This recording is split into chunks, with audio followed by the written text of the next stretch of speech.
നൽകണേ അല്ലാ. അപകടങ്ങളെ തൊട്ട്, ദുരിതങ്ങളെ തൊട്ട്, ദുരന്തങ്ങളെ തൊട്ട്, വിപത്തുകളെ തൊട്ട്, കാലവിപത്തുകളെ തൊട്ട് നീ കാവൽ നൽകണേ അല്ലാ. ദുനിയാവിലും ആഖിറത്തിലും ഞങ്ങളേവരെയും വിജയികളുടെ കൂട്ടത്തിൽ ഉൾപ്പെടുത്തണേ അല്ലാ. സർവോപരി ഞങ്ങളുടെ ജീവിത നിലവാരം മെച്ചപ്പെടുത്തണേ അല്ലാ. ഹലാലായ സാമ്പത്തികം നീ നൽകി അനുഗ്രഹിക്കണേ അല്ലാ. ഞങ്ങൾക്ക് നൽകിയിട്ടുള്ള സമ്പത്തിൽ വർധനവ് നൽകണേ അല്ലാ. ഒരുപാട് ഉദ്ദേശ ലക്ഷ്യങ്ങളുമായിട്ടാണ് ഈ സദസ്സിൽ ഞങ്ങൾ നിലകൊള്ളുന്നത്. അല്ലാഹുവേ, സർവ്വമുറാദുകൾ ഹാസിലാക്കണേ അല്ലാ. ലോകത്തിന്റെ വിവിധ ഭാഗങ്ങളിൽ നിന്നുകൊണ്ട് ഈ സദസ്സ് മുടങ്ങാതെ വീക്ഷിക്കുന്ന സഹോദര സഹോദരിമാരുണ്ട്. ഖൈറായ ജീവിതം നൽകണേ അല്ലാ. സർവോപരി ആഖിബത്ത് നന്നാക്കി തരണേ അല്ലാ.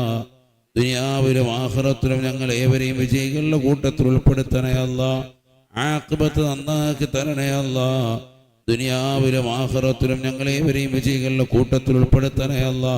ഞങ്ങളിന്ന് മരണപ്പെട്ടു പോയിട്ടുള്ള മാതാപിതാക്കൾ, ബന്ധുമിത്രാദികൾ, കൂട്ടുകുടുംബാദികൾ, സഹജനങ്ങൾ, ഉമ്മനീങ്ങൾ, മുഅ്മിനാത്തുകൾ, ഈ വിനീതന്റെ മാതാപിതാക്കളടക്കം റഹബയ കുടുംബത്തിൽ നിന്ന് മരണപ്പെട്ടു പോയവർ, ഈ സദസ്സിലുള്ള മുഅ്മിനീങ്ങൾ, മുഅ്മിനാത്തുകൾ, ഞങ്ങളുടെ കുടുംബങ്ങളിൽ നിന്ന് മരണപ്പെട്ടു പോയവരെല്ലാവർക്കും മഗ്ഫിറത്തും റഹ്മത്തും നൽകണേ അല്ലാ. മരണപ്പെട്ടുപോയവരുടെ ദറജ ഉയർത്തണേ അല്ലാ. ജീവിച്ചിരിക്കുന്നവർക്ക് ആഫിയത്തുള്ള ദീർഘായുസ് പ്രദാനം ചൊരിയണേ അല്ലാ.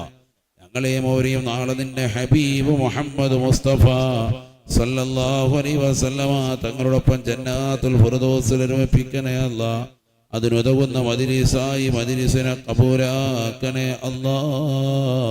ബിഹഖി നബിയിന മുഹമ്മദ് സല്ലല്ലാഹു അലൈഹി വസല്ലം വബിഫളിഹി സല്ലല്ലാഹു അലാ മുഹമ്മദ് സല്ലല്ലാഹു അലൈഹി